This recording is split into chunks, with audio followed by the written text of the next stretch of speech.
कि अब वाज़ेह तौर पर पीछे हटना चाहते हैं। तो आपके ख्याल में अब ये उनकी बेबसी शिकस्त का वाज़ेह एतराफ़ कहा जा सकता है? सबसे पहले तो खैर मुबारक दुआ, वाकई ये बड़ी बात है। नबी साहब को हमने कल मुबारक दे दी थी। अब आते हैं आपके सवाल की तरफ। डोनाल्ड ट्रंप काफ़ी अरसे से ये इशारे दे रहे हैं कि वो जंग से निकलना चाहते हैं। जब उन्होंने कहा कि मैंने रिजीम चेंज कर दी है, वो रिजीम नहीं रही, तो वहीं से समझ आ गई थी कि उनको सिर्फ कोई एग्जिट ऐसा चाहिए कि जो हाई नोट पे हो, वरना वो आज निकल जाए। जिस तरह की वो गुफ्तगू कर रहे हैं ना, तो वो मुझे वो याद आ गया ना, बूटा जो कहता फिर कंधे बूटा गाला कटता।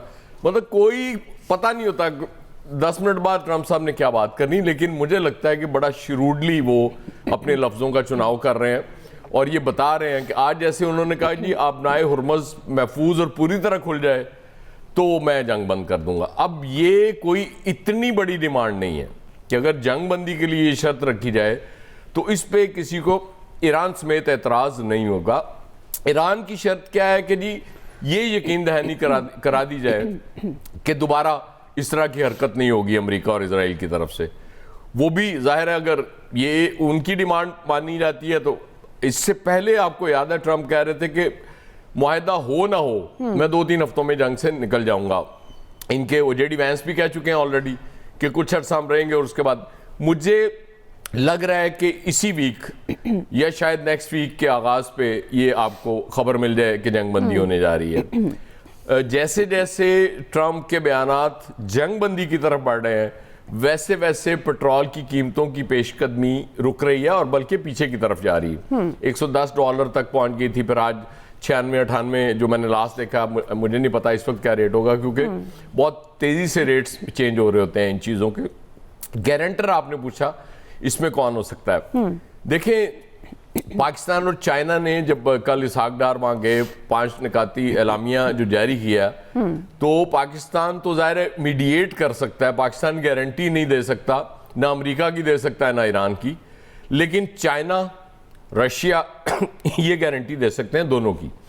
तो इसलिए मुझे उम्मीद है जो भी गारंटर बने जिस तरह से भी जंग हो बंद हो, एक चीज बिल्कुल क्लैरिटी से पूरी दुनिया के सामने आ गई कि जो पाकिस्तान का रोल है वो हमेशा याद रखा जाएगा जिस तरह से, और जंग रोकने के लिए पाकिस्तान ने रोल प्ले किया है, इंडिया की तरह जंग बढ़ाने के लिए नहीं किया।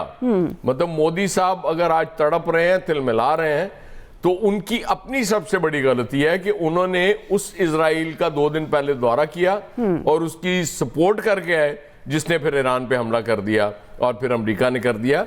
तो इसलिए इस खत्ते में हम सुपर पावर तो नहीं है, छोटी सी पावर है, लेकिन ये जो हमने अपनी पावर दिखाई है इस वक्त, ये जो मसल्स दिखाए हैं, ये बहुत बड़ी बात है कि पाकिस्तान जैसे मुल्क के लिए ये मकाम हासिल करना, ये प्रेज हासिल करना, ये एक आम बात नहीं है। तो हैट्स ऑफ। सही जी। आमिर साहब ये शिकस्त का एतराफ़, डोनाल्ड ट्रंप की बेबसी, अब खासतौर पर जो बात हो रही है चीन और पाकिस्तान का जो अमन प्लान है, ये कितना आपके ख्याल में मौसर साबित हो सकता है? देखिए मैंने जब वो खबर दी थी और मुझे 25 सितंबर की डेट 2 महीने पहले एक बंदे ने बताई कि 25 सितंबर अमेरिका में आपने ख्याल रखना है, जो सदर ट्रंप और प्राइम मिनिस्टर की मीटिंग हुई। तो मैं उनसे मिला, मैंने कहा अब क्या तारीख है और क्या मामला चल रहे हैं? उन्होंने कहा ये वीकेंड इस्लामाबाद में बड़ा अहम होगा, इस पे आपने नज़र रखनी है। अब क्या होगा हमें नहीं पता, चूंकि ये इतनी फैली हुई जंग है जिसको समेटना बड़ा मुश्किल है।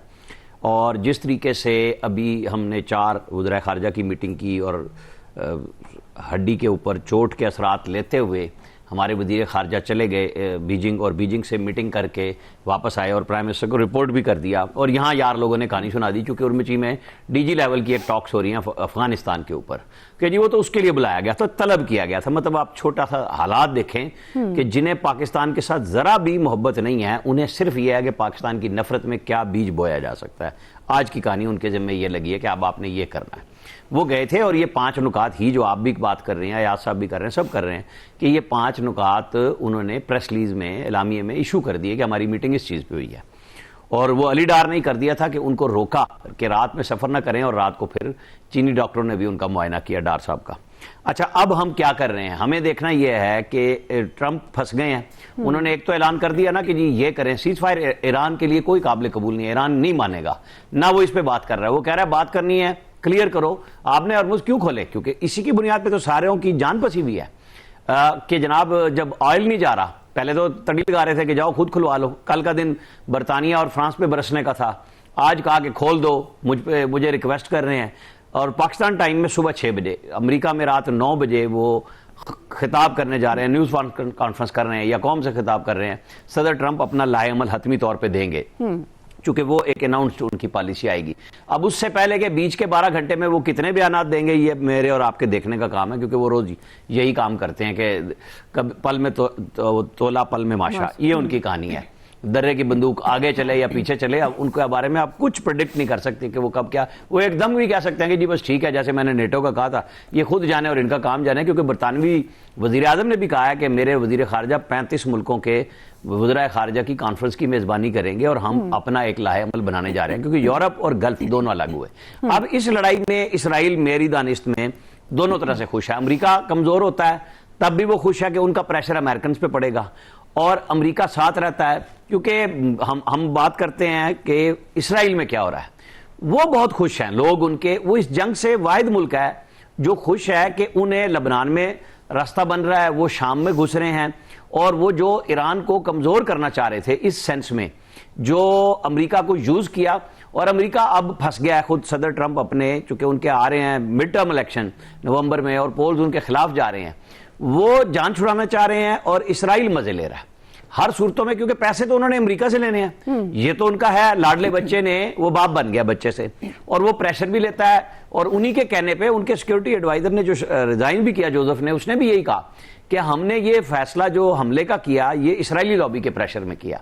उनके पास तो गेम प्लान नहीं है, कहानियां बहुत आती हैं रोजाना की बुनियाद पे कि सदर गुजारेंगे और जनाब वो एक बहुत मुश्किल फैसला करने लगे हैं, अमेरिकन को जो अफजूदा यूनियन है उसको निकालने के लिए करेंगे। वो रोजाना चूंकि मुज़ाकरात हो रहे हैं, बातचीत हो रही है और बहुत सीरियस हो रही है, इसलिए दोनों अतराफ अपनी कोई कमी नहीं दिखाना चाहते कि हम कोई कमजोर पड़ गए हैं, बयानात दे रहे हैं। Hope for the best. जो मेरे पास इतना है, पता नहीं क्या बनता है, कि वीकेंड बड़ा अहम है। सही है, ये वीकेंड बहुत अहम है नवीद साहब, ये वीकेंड वाकई बहुत अहम है। एक तो जिस तरह आगाज़ में मैंने जिक्र भी किया, अब माशाल्लाह आप उर्दू पे तज्जिया करेंगे और इंग्लिश 24/7 पर आप होस्टिंग करेंगे, तो अब आपसे सवाल मुझे सोच समझ के पूछना पड़ेगा, या सीधा सीधा सवाल आपके सामने, कितनी मौसर साबित होगी ख़ासतौर पर ये जो चीन पाकिस्तान का अमन प्लान है। और कल भी जब आप बात कर रहे थे तो ये डोनाल्ड ट्रंप के बदलते बयान वाज़े तौर पर नज़र आता है, ये बेबसी है, शिकस्त है। तो आपको लगता है कि ये वीकेंड इस लिहाज से अहम होगा, जो आमिर साहब भी बात कर रहे हैं, ख़ासतौर पर जंग बंदी की तरफ मामला जाते हुए नज़र आ रहे हैं? नवीद साहब, सवाल तो अंग्रेजी में नहीं है पूछना, हाँ ये भी बता दीजिएगा, मैं उसकी फिर अलग से तैयारी करके आऊंगी। एआई दे भी माहिर परेशान ना होना जी। सबसे पहले तो मैं ये कहूँ कि पूरी एक्सप्रेस फैमिली को, क्योंकि एक्सप्रेस जो है वो एक फैमिली की तरह है, नो डाउट, तो ये उसके गुलदस्ते में जो एक नए फूल का इजाफा हो रहा है, तो इसकी खुशबू आई होप कि वो पूरी दुनिया में फैलेगी, क्योंकि पाकिस्तान के पास दुनिया के साथ बात करने के लिए कोई ऐसा प्लेटफॉर्म नहीं था।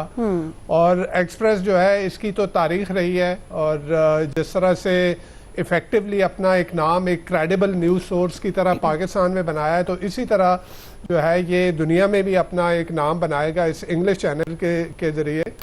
और इस इंग्लिश चैनल में मैं आप लोगों के लिए एक weekly documentary international relation, diplomacy, जियो पॉलिटिक्स के ऊपर जो है वो प्रोड्यूस किया करूँगा। तो आप सबको मुबारक सबसे पहले इसके ऊपर। मुबारक। अच्छा, दुआ देखें, जहाँ तक आपके सवाल का ताल्लुक है, आप देखें तो ये जंग जो है ये डोनाल्ड ट्रंप हार चुके हैं, पॉलिटिकली, डिप्लोमेटिकली, मिलिटरीली, तीनों तरह से ये जंग ये हार चुके हैं। मैं क्यों कह रहा हूं कि तीनों तरह से हार चुके हैं? पॉलिटिकली आप देखें कि जिस तरह के नो किंग्स प्रोटेस्ट हुए हैं अमेरिका में, सारी रियासतों में, ये अमेरिका की तारीख में सबसे बड़े प्रोटेस्ट में से जो है वो बड़े प्रोटेस्ट थे। अच्छा, फिर ये देखा जाए कि इस वक्त